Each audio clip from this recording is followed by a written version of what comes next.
Okay, so I was planning on doing a very large bookshelf tour series where I talked about all the books in my collection and actually addressed each one individually and talked about whether what I thought about it or if I wanted to read it soon or what interested me in that book. But it was taking too long and already I've only filmed two parts, which I'll link below. Already the second part has been completely blown up because I've already changed my lamp shelf completely. So I decided I'm just going to do a big ultimate room tour. I just live in this little bedroom, so all my books are in this bedroom.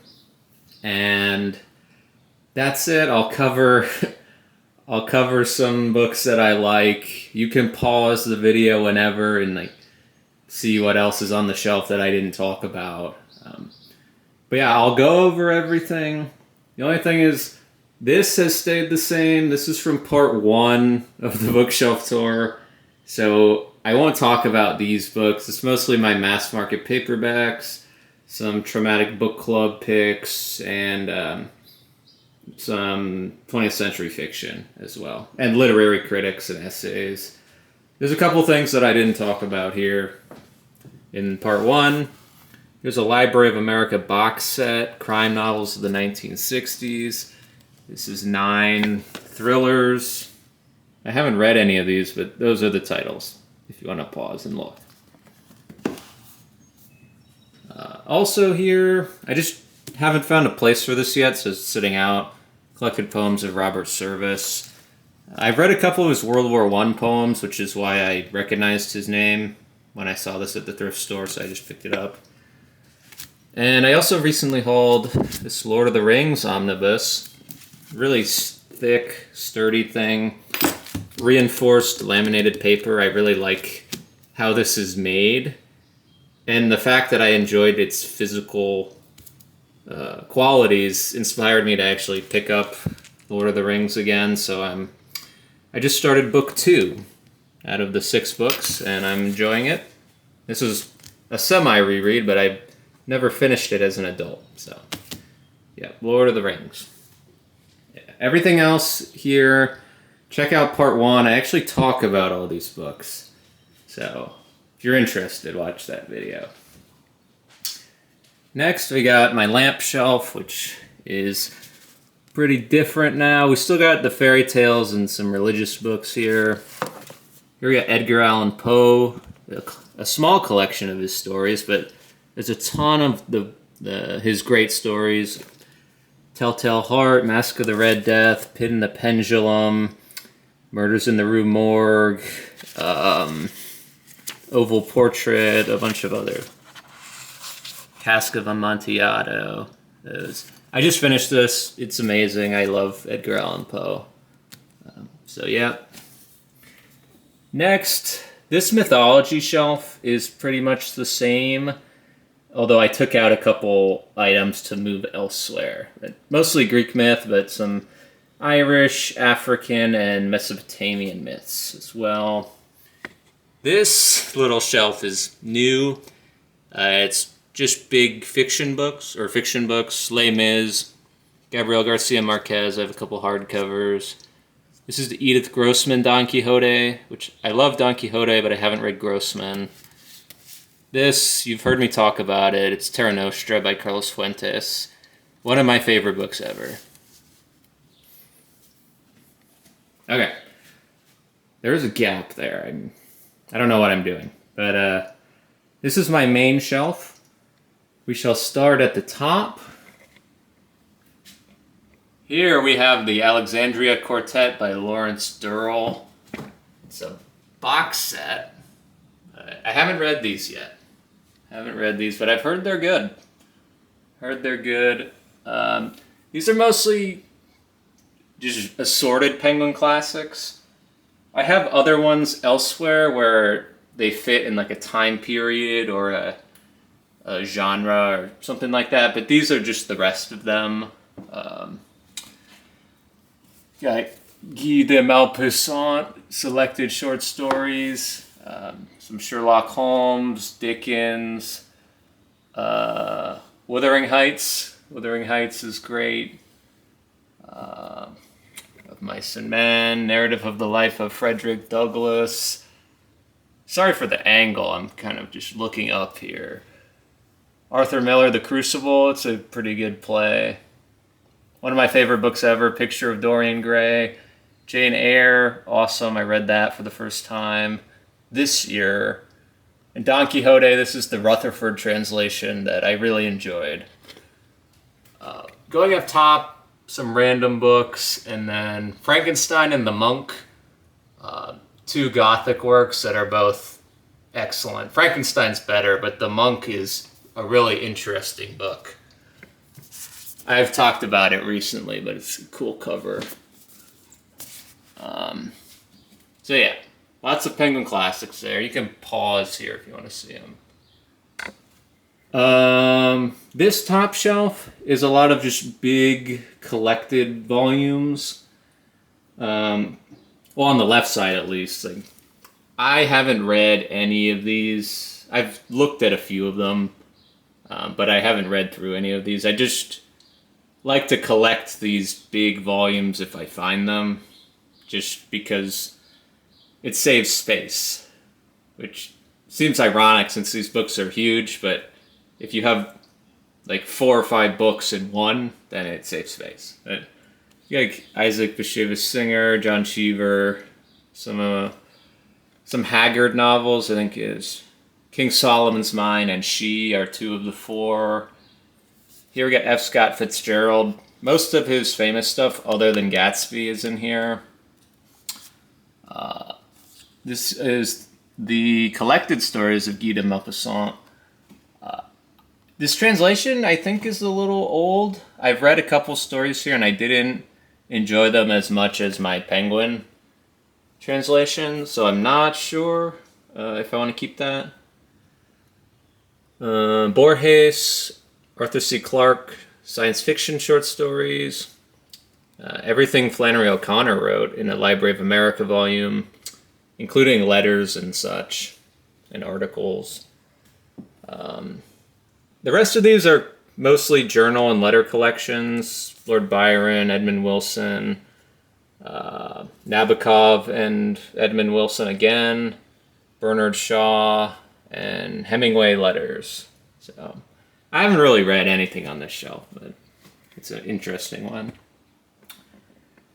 Next up, we have mostly ancient world history.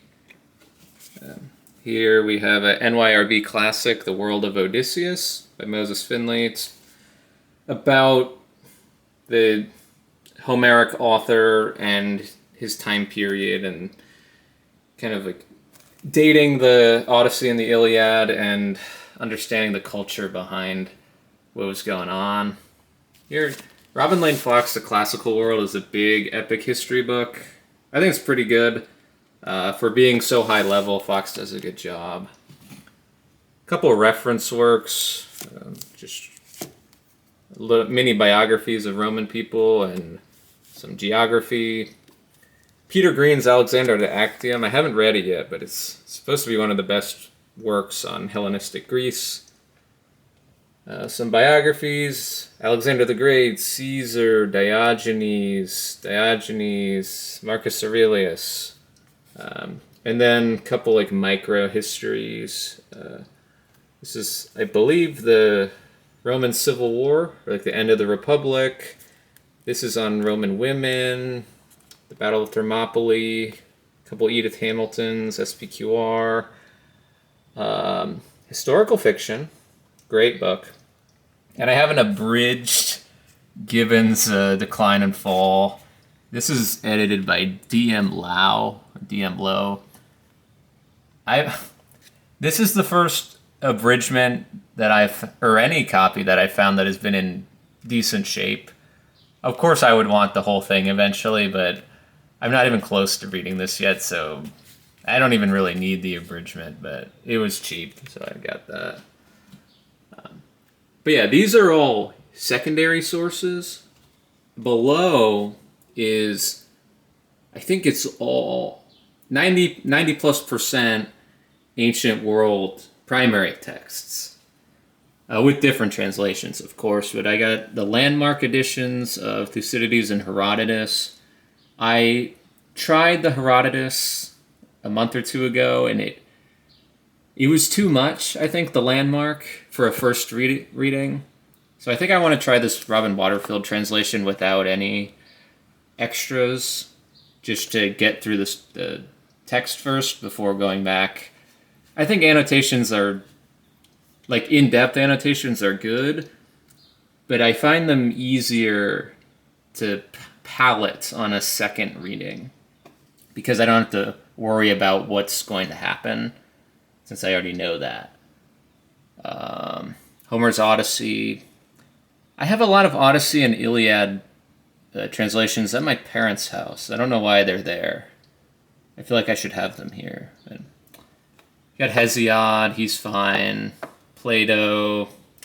A ton of Sophocles, he's my favorite. I love the Theban plays. I have 3 or 4 or 5. 6. I have 6 editions of Sophocles. Mostly the Theban plays. We have some Euripides, Aristophanes, Livy, Seneca. I used to read the Stoics. I have some Stoics. Ovid, Aeschylus. The Oresteia is interesting. I really liked Agamemnon, the first play. The second and third ones kind of fell off for me, but maybe I fell off for them. Then some more Plato. I've never finished a Plato book. I've never been too interested in them. Well, I've been interested in them until I start from page 1, and then I'm less interested. You got some ancient history, Tacitus, Cicero, selected works. These are letters from Cicero and Pliny, Harvard Classics. I've had it for a while. Suetonius, his Lives of the Caesars. I have read the satires of Juvenal. They're really funny, but I can't really remember anything about them other than him having a pretty sharp wit. Then we got some poetry, Ovid and Horace, and a couple translations of the Meditations. Which, funny enough, are behind a Buddha, but yeah, different philosophies there. Yeah, those are all or most of my ancient world primary texts. I've read a fair number of them, but I need to round off my reading there, and there's a lot more of them that I need to collect. Like, I can't believe I haven't found a Plutarch yet. That's a major hole. There's some other ones too, Xenophon, Arrian, but a lot of the major dudes are here.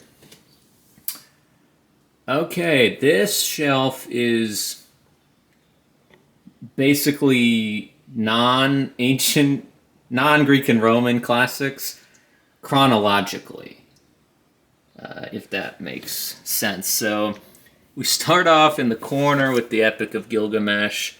That's the N.K. Sanders translation. I liked it. Apparently it's not the most historically accurate, or that Sanders didn't know the languages that she was translating. I don't exactly know. I still like that, and I would like to find some more translations just to compare. King James Bible, making my way through that on my e-reader, not reading this. Got some Old English poems, a couple editions of Beowulf. The Seamus Heaney translation is fantastic. Song of Roland, Geoffrey of Monmouth, the Arthurian myths and the history of Britain. A couple translations of Dante. I got more Dante in the back. That's like a tall, modern, illustrated version. I don't think the translation is too good, but it was free, so I'm just keeping them. You got Chaucer, medieval English verse, Machiavelli. Then we got some of the English playwrights, Marlowe, all his plays, all of Shakespeare, Harold Bloom's Shakespeare, which I haven't read yet because I need to finish Shakespeare. A couple Shakespeare biographies. I've read them both.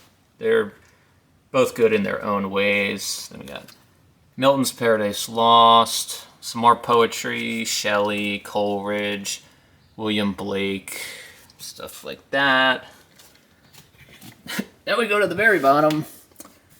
This is just assorted history and biography for the most part. Sapiens is okay. I want to read this book soon. It's on, I think, the golden age of piracy. Enemy of All Mankind about Henry Every, the late 1600s pirate. No. Late 1500s pirate. Very cool. No, late 1600s. Here we got some of the Transcendentalists, Emerson, biography of Whitman, biography of Thoreau, then some American history and world history, and then literary biographies, and Da Vinci and Napoleon. But, Oscar Wilde, Da Vinci, Bernard Shaw, Napoleon, Dickens, and Salinger. So that's that big shelf right there. Next up, this is my reference shelf. Check out my video on it's called like my favorite reference books to see me talk about these more in depth. There's not been many changes. I had to add Da Vinci's notebooks here because they were too tall for the shelf I wanted to put them on. So they're there. I put Bill Finch's Mythology here. I think it has a good index. It's a nice reference work. And a while ago I found this Dictionary of Scientists, Chambers' Concise Dictionary of Scientists. So that was a cool find. It's a good reference work. I've actually used it 2 or 3 times, which I was surprised about. But now, these shelves are actually really changed up in the last week. I made this shelf into English history and Irish history for the most part, which isn't so different from what I had, but got some big sweeping histories. This is a nice reference work for all the kings and queens of England. Tracy Borman's work is basically that reference work, but a little expanded and more pop history, I think. Some stuff on the Anglo-Saxons. This Norton Anthology has a lot of primary texts from the Middle Ages. Of course, David Howarth's 1066 about the Norman Conquest. Very good book. Here are my Irish books. I don't have many, but I am collecting some of them. This is I don't know if it's rare, but it's a book about Daniel O'Connell. So, yeah, that's most of my English books. Here, in this middle shelf, it's a lot of just general medieval, Middle Ages history. Here I have a encyclopedia, which is neat. Then a lot more primary sources. Some broad histories, Powers and Thrones, Birth of the West, got some stuff on the Crusades, some stuff on Germany-ish, Central Europe, the Enlightenment, some Braudel. Going down here, this is mostly my Michael Dirda books. He's a literary writer, book reviewer. Bound to Please is my favorite. It's a collection of book reviews from Washington Post. Alberto Manguel, A History of Reading. It's an interesting read. More Dirda. I like this little connection. Michael Dirda wrote a book on Arthur Conan Doyle, and this goes into my Arthur Conan Doyle Exploits and Adventures of Brigadier Gerard, which is short stories about a French soldier in the Napoleonic Wars, I think. I haven't read them.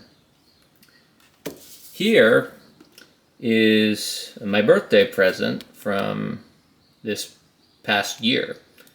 It is volumes 1 and 2 of Leslie Klinger's new annotated Sherlock Holmes.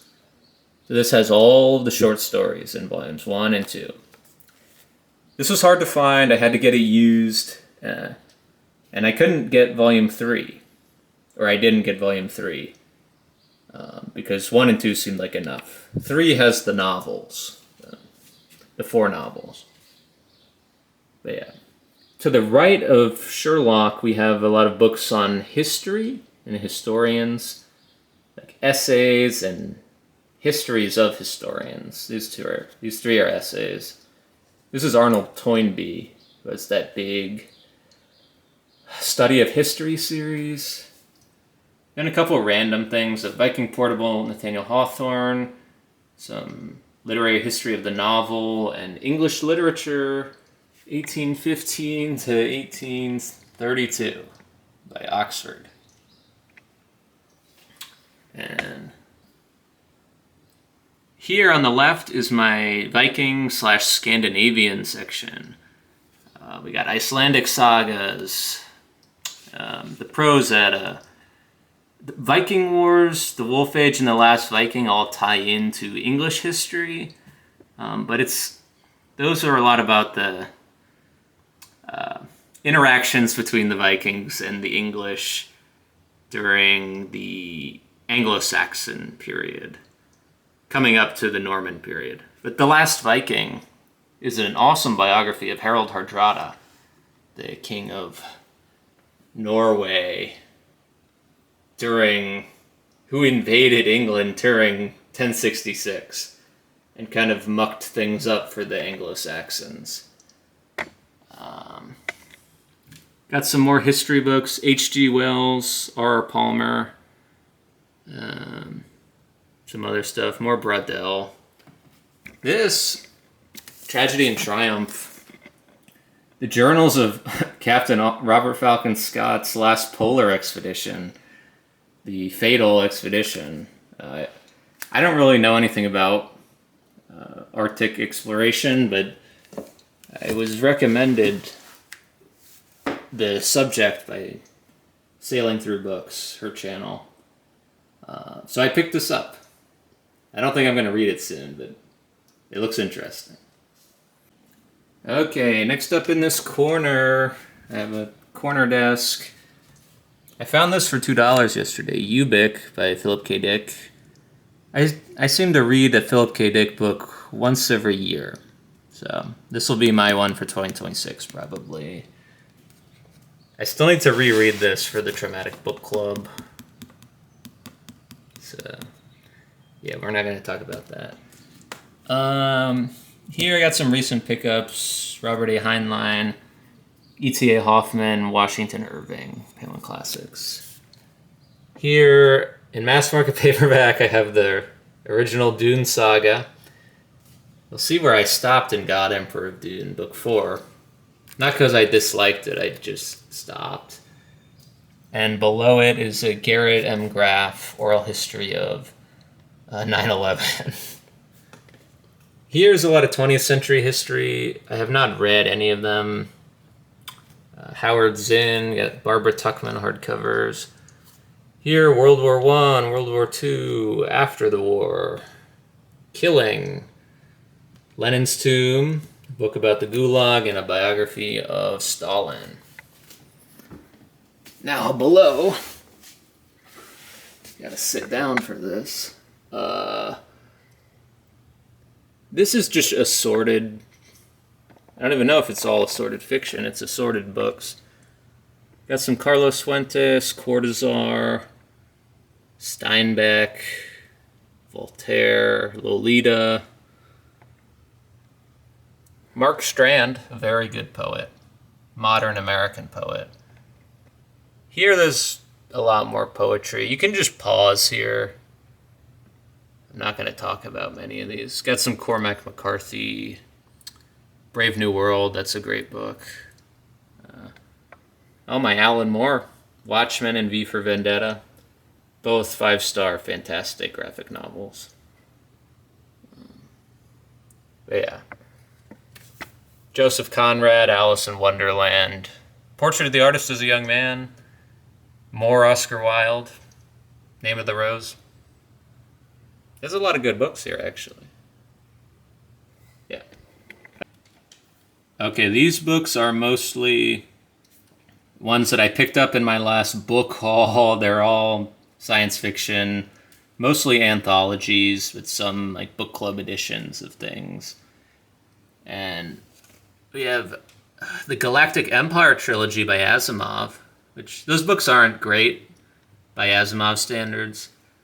And then R's for Rocket, just a random collection of rocket and space-related Bradbury short stories. I have books on the floor now, which is not good. But there's nowhere for them to go. What is Carlos Fuentes Inez? Not a good book. Piranesi's a good book. Got Lonesome Dove on the bottom. I haven't read that. That's some pseudo-philosophy. Cal Newport, Matthew Crawford. Book about Henry David Thoreau. Omnivore's Dilemma by Michael Pollan is really interesting. It's kind of horrifying to read, but interesting nonetheless. Here we have a second nightstand. I don't know why I pulled this out, but I have Kidnapped open. Got some poetry that I was rereading.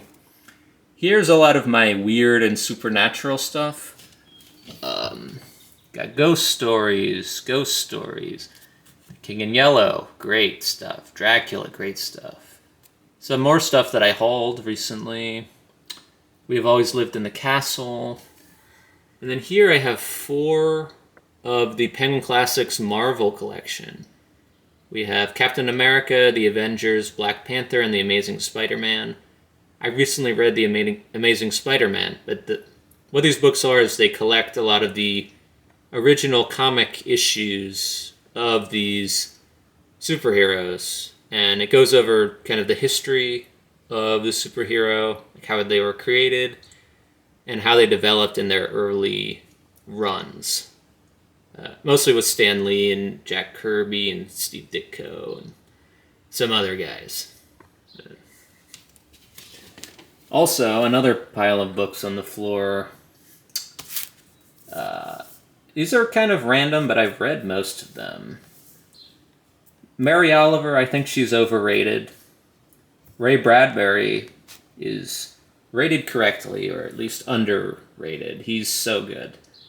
Such a wizard with the pen. Same with Burgess, actually. He definitely has a different vibe than Ray Bradbury, but I've enjoyed everything that I read from Anthony Burgess so far. I think I've read three books by him. This is an omnibus of Annie Dillard. It has Pilgrim at Tinker's Creek, which I have not read. I've read her book on writing, which is collected here. It's interesting to read about how different authors see writing. I don't really read those books for writing advice, but I like to see how they think. Here, this is my favorite Kurt Vonnegut book. It's Wampeter's Foma and Grand Falloons. It's a collection of nonfiction pieces. Here we have some more traumatic books. Garcia Marquez writing about a kidnapping. This is an oral history of Chernobyl. This is a hypothetical nuclear war scenario. Got some books on Buddhism and meditation here. The Noonday Demon by Andrew Solomon is a neat, expansive look at depression and those who suffer from it. I got 2 books on Washington, D.C. I've read Meg Greenfield's memoir about her time as a Washington Post editor. That was okay, but it feels like it wasn't so long ago, but it feels like such a different era than we have now. And these books on the floor are going away. They're not going in the trash or to the thrift store, but I am putting them in storage because I don't have space, but I want to keep them. I need to keep them away until I have a place where I can store books that is larger than this bedroom. But that's it. Those are all my books that I have. I have a lot in storage actually, but I can't go and get those right now. So those are all the books in my bedroom. And Thomas Jefferson, a bust of his head and shoulders. But yeah, thank you for watching. I hope this was an interesting viewing experience, and I hope you saw some books that you might like or you might dislike. I don't know. That's up for you to decide. But yeah, I will talk to you later.